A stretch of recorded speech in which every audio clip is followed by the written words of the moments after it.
Now, if you think you know a lot about bowling and you don't know the name of Clara Guerrero, then by folks, you've got a lot to learn. Clara, welcome to our little studio and congratulations on the outstanding performance in bowling over the past year and, of course, the years before that. You originally started out in Colombia, but now you live in the United States.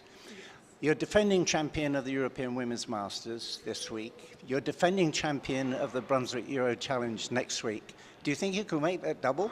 Oh my God, it will be only a dream. But I'm happy to be here. I'm definitely going for it. You never know. I train really hard for me to be able to bowl good in these kind of tournaments. But I don't think anyone has done it ever. So I'm just going to give my best, but it will be a dream. Yeah, it's a tough assignment, but I'm Yes. sure you're very capable of Thank you, going ahead thank with you. it. But let's go back a little bit in the year before. Now it's in March, but you had the US Open. And the Masters. The Masters. So you've featured in so many finals in the top players of so many huge international tournaments. Thank you, thank you. I went to the World Series last year and I bowled with the guys, but I wasn't able to go this year to the guys' US Open. I have been going to the women's US Open for many years, but the guys I wasn't able because of a family emergency. So not this year, but I definitely try to go out there and bowl against whoever, girls, guys in the United States, and try to keep up my game. That's a tough assignment, bowling on the PBA events, Yes. because the lane patterns are too tough really for women. They shut out. When you look at a tournament like this, when we can create a pattern especially suited to women, which the men would die on this pattern here because they so high revolutions on their bowling balls.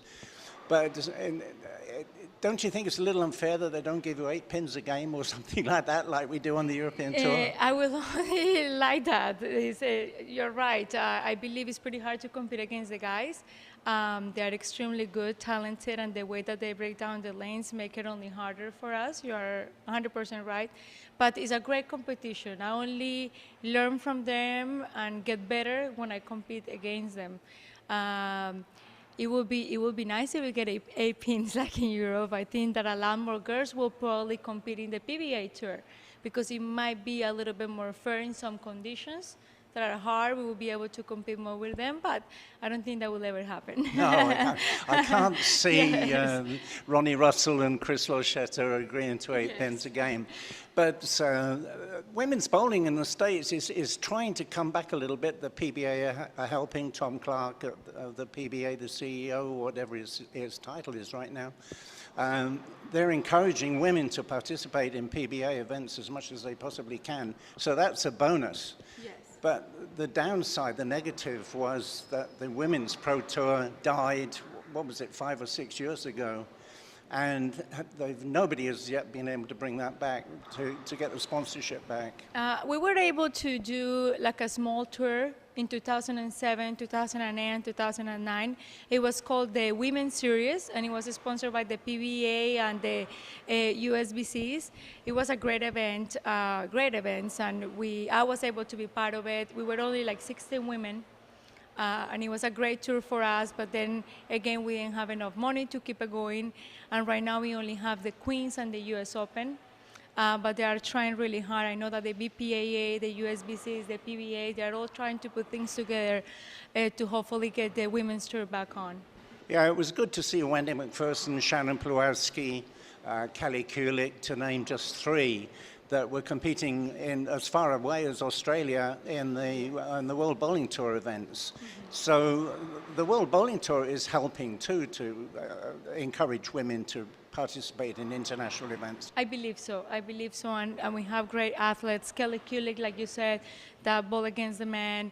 Missy Bellender, that just bowled the US Open and the Masters, and she, I believe, accomplished a record being in the top 24 against the guys. So we definitely have great women representation in the world, and we hope to just come out to more tournaments and be able to keep bowling around. So the women are coming back. It's not a case of Seattle, we have a problem. The women's bowling, the thin end of the wedge is there. and it's beginning to come back a little bit more in the United States. It's strong in the rest of the world. I mean, in Asia, we've got Cherry Tan, for instance, from Singapore, who's in an incredible position, winning tournaments all over the place. Yes. So she's got talent. So the talent is there in Asia, the talent is in Europe, and the talent's in America, but it's not fostered. Exactly, but I believe, like you said earlier, the World Tour might be that thing that will make us, go to other countries and start bowling a little bit more, maybe traveling more, and hopefully we'll find a good sponsor to get even more tournaments just for women. I'm not always going against the guys. Okay, well, good luck with your project of defending all these titles, and we hope to see the name up again. And congratulations on being Bowler of the Year and into the World Bowling Writers Hall of Fame, by the way. Thank you.